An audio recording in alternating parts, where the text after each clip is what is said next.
আসসালামু আলাইকুম। এটিএন বাংলার গ্রামগঞ্জের খবরে সবাইকে স্বাগত জানাচ্ছি আমি চিন্তিয়া হক। শুরুতেই সংবাদ শিরোনাম। বাগেরহাটের মোল্লাহাটে বৈষম্য বিরোধী ছাত্র আন্দোলনের মার্চ ফর ইউনিটের গাড়িবহরে হামলা, অন্তত 20 জন আহত।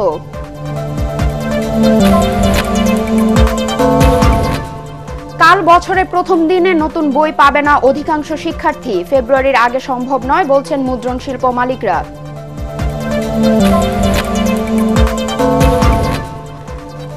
এবং 14 দিন বন্ধ থাকার পর চালু হলো পটুয়াখালীর পায়রা 1320 মেগাওয়াট বিদ্যুৎ কেন্দ্রের প্রথম ইউনিটের উৎপাদন। শুনছিলেন শিরোনাম, এবার বিস্তারিত সংবাদ।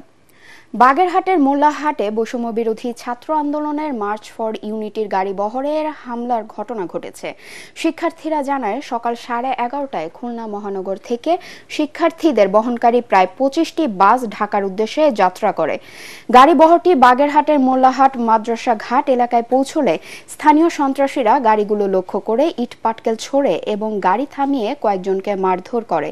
পরে শিক্ষার্থীরা প্রতিরোধ গড়ে তুললে দুই পক্ষের মধ্যে ধাওয়া পাল্টা ও সংঘর্ষে অন্তত 20 জন আহত হয়। খবর পেয়ে পুলিশ ও সেনাবাহিনী পরিস্থিতি নিয়ন্ত্রণে আনে। ফ্যাসিবাদী সরকারের দোসররা এই আক্রমণ করে বলে জানিয়েছেন বৈষম্য বিরোধী আন্দোলন খুলনার সমন্বয়ক জহুরুল তানভীর। হামলার ঘটনায় জড়িতদের ধরতে অভিযান চালাচ্ছে পুলিশ। আগামীকাল বছরের প্রথম দিন নতুন বই পাবে না বেশিরভাগ শিক্ষার্থী। তৃতীয় শ্রেণী পর্যন্ত সব বই দেয়া হলেও চতুর্থ থেকে দশম শ্রেণীর শিক্ষার্থীরা পাবে 2-1টি বই। এনসিটিবির চেয়ারম্যানের দাবি, 20 জানুয়ারির মধ্যে সব ক্লাসে নতুন বই দেয়া হবে। তবে মুদ্রণ শিল্প মালিকরা বলছেন, ফেব্রুয়ারির আগে তা সম্ভব নয়। তারা বলছেন, টেন্ডার প্রক্রিয়ার বিলম্ব ও কাগজ সংকটের কারণে এই পরিস্থিতির সৃষ্টি হয়েছে। মাহবুব কবির চপলের আরেকটি রিপোর্ট।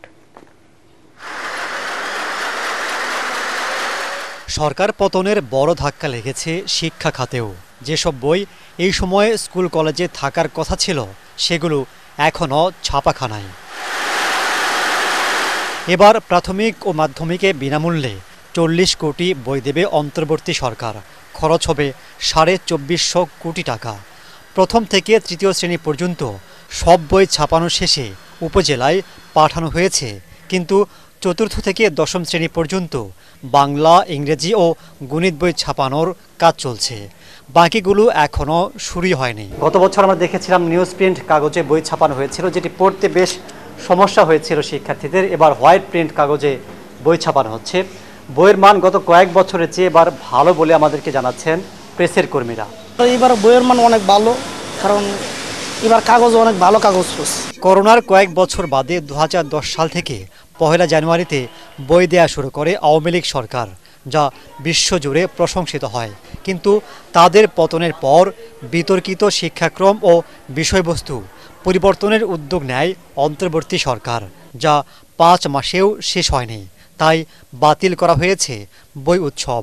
1 জানুয়ারিতে প্রথম থেকে তৃতীয় শ্রেণীর বইগুলি সবাই পাচ্ছে, আর চতুর্থ এবং পঞ্চম শ্রেণীর 3টি বই বাংলা, ইংরেজি, গণিত আমরা পৌঁছে দেওয়ার চেষ্টা করছি। ষষ্ঠ থেকে নবম শ্রেণীর বইগুলির বাংলা, ইংরেজি, গণিত, দশম শ্রেণী পর্যন্ত বাংলা, ইংরেজি, গণিত, এই 3টি বই আমরা অগ্রাধিকার ভিত্তিতে বিভিন্ন জেলায় আমরা দেওয়ার চেষ্টা করছি।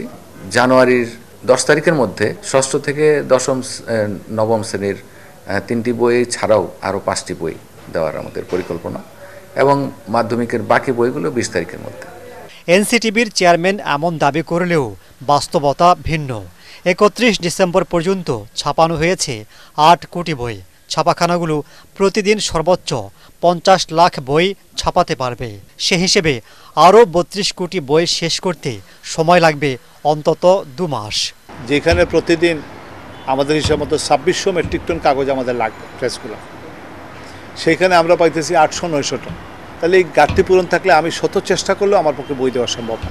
তারা যদি না পারে, তাহলে তো তাদের ব্যাপারে তো অনেক ধরনের আইনি ব্যবস্থা নেওয়ার সুযোগ আছে। স্বাগত জানাবো ওনার আইনি ব্যবস্থার সুযোগ থাকলে।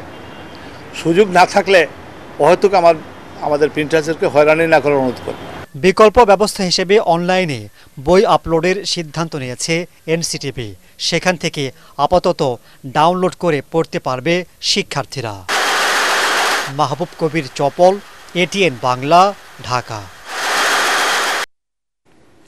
এদিকে বছরের প্রথম দিন শিক্ষার্থীদের হাতে বই তুলে দিতে নাটোরে বিভিন্ন শিক্ষা প্রতিষ্ঠান প্রধানদের কাছে বই হস্তান্তর করা হয়েছে।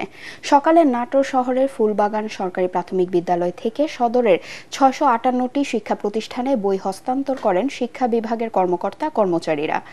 তবে শুরুতেই শুধুমাত্র প্রথম, দ্বিতীয় ও তৃতীয় শ্রেণীর শিক্ষার্থীদের জন্য চাহিদার 72,850টি বই সরবরাহ করা হচ্ছে, যা আগামীকাল সংশ্লিষ্ট শিক্ষা প্রতিষ্ঠান থেকে শিক্ষার্থীদের হাতে তুলে দেবেন শিক্ষকরা। চতুর্থ ও পঞ্চম শ্রেণীর বই প্রাপ্তি সাপেক্ষে কিছুদিনের মধ্যেই তা প্রদান করা হবে বলে জানিয়েছেন জেলা প্রাথমিক শিক্ষা অফিসার গোলাম নবী। বাংলাদেশের সংখ্যালঘুরা নির্যাতনের শিকার হচ্ছে, ভারতের এ অভিযোগ সম্পূর্ণ মিথ্যা। বরং ভারতে মুসলমানরা নির্যাতিত হচ্ছে বলে অভিযোগ করেছেন অন্তর্বর্তী সরকারের ধর্ম উপদেষ্টা ডক্টর আফম খালিদ হোসেন। সকালে ঝালকাঠি নেসারাবাদ এনএস কামিল মাদ্রাসায় এক আলোচনা সভায় তিনি এসব কথা বলেন। তবে গত 5 আগস্ট শেখ হাসিনার সরকার পতনের পর কিছু বিচ্ছিন্ন ঘটনার সাথে যারা জড়িত তাদেরকে আইনের আওতায় এনে বিচার করা হবে বলেও জানান ধর্ম উপদেষ্টা।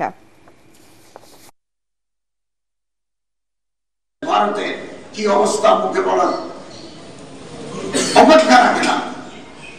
তারা বলছেন বাংলাদেশে প্রসিকিউশন হচ্ছে, তাদের দেশে কি হচ্ছে? এটা তো ডাবল স্ট্যান্ডার্ড, এটা তো দ্বিমুখী নীতি। তাদের দেশে মুসলমানদের কি অবস্থা?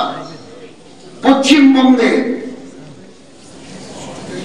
আপনি ওই বোম্বেতে, মধ্যপ্রদেশে মুসলমানদের সংখ্যা কত, তাদের শিক্ষার হার কত, চাকরির হার কত, এটা পরিসংখ্যান নিলে বুঝতে পারবেন।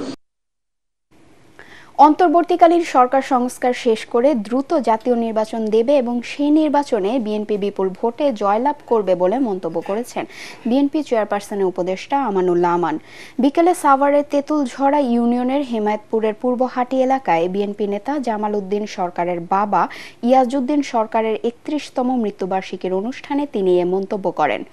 বিএনপির সহপরিবার কল্যাণ বিষয়ক সম্পাদক ডাক্তার দেওয়ান সালাউদ্দিন বাবু, স্বেচ্ছাসেবক দল কেন্দ্রীয় কমিটির সভাপতি এস.এম. জিলানী, ঢাকা মহানগর স্বেচ্ছাসেবক দলের সভাপতি শেখ ফরিদ হোসেন ও ঢাকা জেলা বিএনপির সাংগঠনিক সম্পাদক ব্যারিস্টার ইরফান ইবনে আমান অমি এ সময় উপস্থিত ছিলেন। দীর্ঘ 16 বছর বিএনপির ভারপ্রাপ্ত চেয়ারম্যান দেশনায়ক তারেক রহমানের নেতৃত্বে আন্দোলন হয়েছে এবং সর্বশেষ ছাত্র জনতার আন্দোলনের মধ্য দিয়ে আজকে আমরা পেয়েছি নতুন বাংলাদেশ।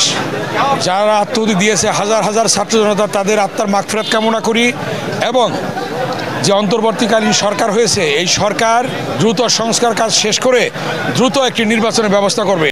14 দিন বন্ধ থাকার পর চালু হলো পটুয়াখালীর পায়রা 1320 মেগাওয়াট বিদ্যুৎ কেন্দ্রের প্রথম ইউনিটের উৎপাদন। সোমবার বিকেলে এই ইউনিটটির বিদ্যুৎ উৎপাদন শুরু করে কর্তৃপক্ষ। তাপবিদ্যুৎ কেন্দ্রের সহকারী ব্যবস্থাপক শাহমনি জিকো জানান, 16 ডিসেম্বর সকাল থেকে অপর একটি বিদ্যুৎ কেন্দ্রের সঞ্চালন লাইন বসানোর জন্য এই কেন্দ্রটির উৎপাদন বন্ধ ছিল। বর্তমানে প্রথম ইউনিটের বিদ্যুৎ উৎপাদন শুরু হলেও রক্ষণাবেক্ষণের জন্য এখনো বন্ধ রয়েছে দ্বিতীয় ইউনিটের উৎপাদন।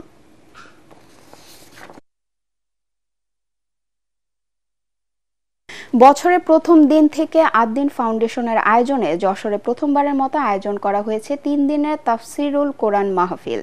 দেশি বিদেশি আন্তর্জাতিক ইসলামী বক্তারা অংশ নেবেন এই মাহফিলে। পাশাপাশি থাকবে স্বাস্থ্য ও ইসলামী বইমেলা। মাহফিলকে ঘিরে প্রশাসনের পক্ষ থেকেও নেওয়া হচ্ছে কঠোর নিরাপত্তা ব্যবস্থা। যশোর থেকে তামান্না ফারজানের পাঠানো তথ্য ছবি নিয়ে আশিকুর রহমানের রিপোর্ট। যশোর পুলেরহাটে অবস্থিত আদ্দিন সকিনা মেডিকেল কলেজ প্রাঙ্গণে আগামী 1 জানুয়ারি থেকে শুরু হচ্ছে 3 দিনের তাফসিরুল কোরআন মাহফিল। আকিদ শিল্পগোষ্ঠীর সৌজন্যে ও আদ্দিন ফাউন্ডেশনের উদ্যোগে আয়োজিত এ মাহফিলে 1 জানুয়ারি আলোচনা করবেন শাইখুল হাদিস আল্লামা মামুনুল হক, মাওলানা আব্দুল হাই সাইফুল্লাহ। 2 জানুয়ারি মুফতি আমির হামজা ও মাওলানা রফিকুল ইসলাম মাদানী এবং 3 জানুয়ারি শায়েখ আহমদুল্লাহ ও ডক্টর মিজানুর রহমান আজহারি। এ মাহফিলকে ঘিরে যশোর সহ আশপাশের জেলায় ধর্মপ্রাণ মুসল্লিদের মাঝে ব্যাপক উৎসাহের সৃষ্টি হয়েছে। আমাদের আদ্দিনের মেডিকেল কলেজের আয়োজনে এই যে বড় একটা তাফসির মাহফিল হচ্ছে, কোরআনের মাহফিল হচ্ছে, এটা আমাদের জন্য খুব আনন্দের। কোরআন মাহফিলের অনুষ্ঠান নিয়ে আমরা সবাই খুবই খুশি। আমাদের এই ক্যাম্পাসে অনেক বড় বড় বক্তারা আসছে, এটা নিয়েও আমরা অনেক খুশি। মাহফিলে প্রায় 10 লাখ মানুষের বসার ব্যবস্থা থাকছে। ছেলে ও মেয়েদের পৃথক পৃথক বসার ও নামাজেরও ব্যবস্থা করা হয়েছে। মুসল্লিদের সার্বক্ষণিক তদারকিতে থাকবে 600 জন স্বেচ্ছাসেবকের একটি দল। মাহফিলের সার্বিক নিরাপত্তার জন্য আইন শৃঙ্খলা রক্ষাকারী বাহিনীর পক্ষ থেকে কঠোর ব্যবস্থা গ্রহণ করা হয়েছে। আমরা জেলা পুলিশ থেকে ব্যাপক নিরাপত্তা নেওয়া হয়েছে। ইতিমধ্যে জেলা পুলিশের ঊর্ধ্বতন কর্মকর্তাবৃন্দ সেটি পরিদর্শন করেছে। এখানে তাদের নিজস্ব কর্মী বাহিনী থাকবে যারা নিরাপত্তা দেবে, পাশাপাশি আমরা থাকবো। মাহফিলে একাধিক মেডিকেল টিম কাজ করবে বলে জানিয়েছেন আদ-দ্বীন সকিনা উইমেন্স মেডিকেল কলেজের অধ্যক্ষ। উক্ত তাফসিরুল কোরআন মাহফিল উপলক্ষে আমাদের মেডিকেল টিম সবসময় প্রস্তুত থাকবে। যদি কারোর কোনো প্রয়োজন হয়, যদি উপস্থিত কেউ যদি অসুস্থতা বোধ করে, তাহলে তাৎক্ষণিক তাকে যেন চিকিৎসা প্রদান করা যায়। নানা আলোচনার পাশাপাশি থাকবে ইসলামী বইয়ের মেলা। আদ-দ্বীন ফাউন্ডেশনের পক্ষ থেকে 3 দিন ব্যাপী তাফসিরুল কোরআন মাহফিলের আয়োজন করা হয়েছে। এই আয়োজনে আমরা একটি বিশাল মাঠ তৈরি করেছি। যশোরবাসীর জন্য একটা সৌভাগ্য যে এতগুলো আলেম একসাথে এসে একটা প্রোগ্রাম করছে। এই অনুষ্ঠানের মাধ্যমে সবার মধ্যে জন্য একটা ঐক্য এবং সম্প্রীতির বন্ধন তৈরি হয়, সেটারও একটা সুযোগ এখানে তৈরি হবে বলে আমরা আশা করি। মাহফিলে প্রবেশ করার জন্য 4টি এবং বের হওয়ার জন্য 4টি পথ রাখা হয়েছে। আলোচনা বিকেল 5টায় শুরু হয়ে চলবে রাত 9:30 পর্যন্ত। Bureau report, ATN Bangla. খাগড়াছড়িতে টেকসই সমন্বিত খামার ব্যবস্থাপনায় উৎপাদিত ফসল নিয়ে কর্মশালা অনুষ্ঠিত হয়েছে। জার্মান ভিত্তিক দাতা সংস্থা ওয়েল্ট হাঙ্গার হিলফের অর্থায়নে খাগড়াছড়ির একটি রেস্টুরেন্টে বেসরকারি একটি উন্নয়ন সংস্থা এ কর্মশালার আয়োজন করে। কৃষি সম্প্রসারণ অধিদপ্তরের উপপরিচালক মোহাম্মদ বাসিরুল আলম ও পাহাড়ি কৃষি গবেষণা কেন্দ্র খাগড়াছড়ির মুখ্য বৈজ্ঞানিক কর্মকর্তা ডক্টর আলতাফ হোসেন এ সময় উপস্থিত ছিলেন। কর্মশালায় 50 জন কৃষি কর্মকর্তা, কৃষি বিজ্ঞানী ও বিভিন্ন দপ্তরের বিশেষজ্ঞরা উপস্থিত ছিলেন।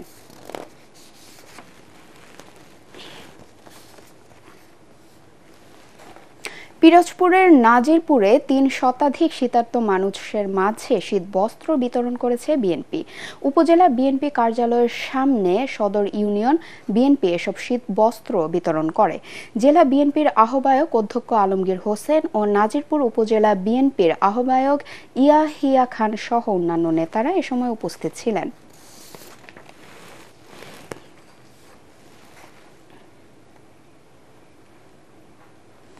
দিনাজপুরে দুস্থ ও শীতার্ত মানুষের মাঝে শীত বস্ত্র বিতরণ করেছে বেসরকারি সামাজিক উন্নয়ন সংস্থা ব্যুরো বাংলাদেশ। সকালে সদর উপজেলার আউলিয়াপুর ইউনিয়নে এসব শীত বস্ত্র বিতরণ করা হয়। সদর উপজেলা নির্বাহী কর্মকর্তা ফয়সাল রায়হান, জেলা বিএনপির সভাপতি অ্যাডভোকেট মোফাজ্জল হোসেন দুলাল ও ব্যুরো বাংলাদেশের আঞ্চলিক ব্যবস্থাপক আলমগীর হোসেন সহ অন্যান্যরা এই সময় উপস্থিত ছিলেন।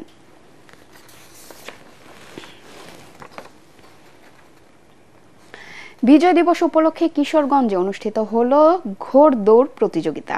সদর উপজেলার বিন্নাটি ইউনিয়নের আতকাপাড়া এলাকার মাঠে এ প্রতিযোগিতা অনুষ্ঠিত হয়। প্রতিযোগিতাকে কেন্দ্র করে উৎসুক দর্শনার্থীদের উপচে পড়া ভিড় লক্ষ্য করা যায়। দেশের বিভিন্ন জেলার প্রতিযোগীরা তাদের ঘোড়া নিয়ে এতে অংশ নেন। পরে বিজয়ীদের মাঝে পুরস্কার বিতরণ করা হয়।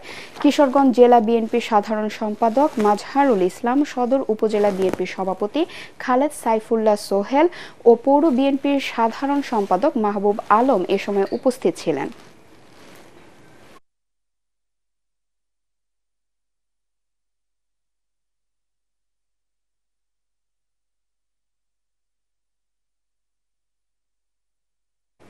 পরবর্তী সংবাদ দেখার আমন্ত্রণ জানিয়ে এখনকার মতো শেষ করছি। এটিএন বাংলা সংবাদ ইউটিউবে দেখতে ব্রাউজ করুন, youtube/ATN Bangla News। ধন্যবাদ সবাইকে।